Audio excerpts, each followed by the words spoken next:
আজকে হোস্টেলের খাবার একদমই ভালো লাগতেছিল না, তাই খাসির লেগ রোস্ট খেতে চলে গেছিলাম তালতলার শান বিরিয়ানিতে।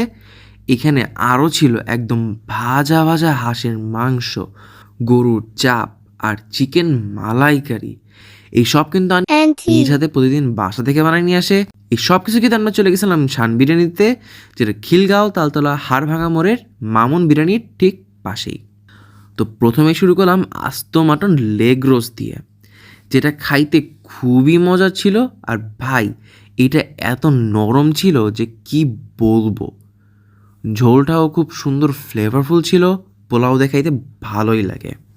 তারপর ট্রাই করলাম হাঁসের মাংস। এইটা না খাইলে ভাই শীতের কোনো ফিলই আসে না। একদম গ্রামে যেই ভাজা ভাজা হাঁসের মাংস খেতাম, ঠিক এক্স্যাক্টলি ওরকম। খিচুড়ি দিয়ে খাইতে জাস্ট অস্থির লাগে।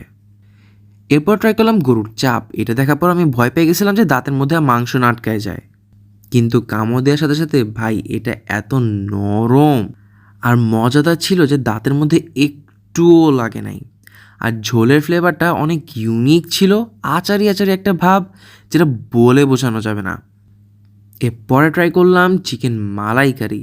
এটা এত জোস মশলাদার, আবার মিষ্টি মিষ্টি একটা ফ্লেভার। আমার সাধারণত মিষ্টি বেশি একটা ভালো লাগে না, তারপরেও এটা আমার কাছে মজা লাগছে। Highly recommended.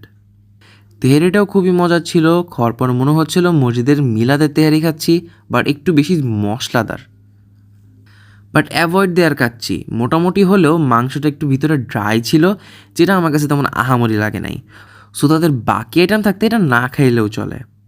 ও হ্যাঁ, এর সাথে বোরহানি অবশ্যই খাবেন, সব কিছু ব্যালেন্স করার জন্য। Don't forget to like and follow my page for more. This is Rizwan from Food Core, signing out.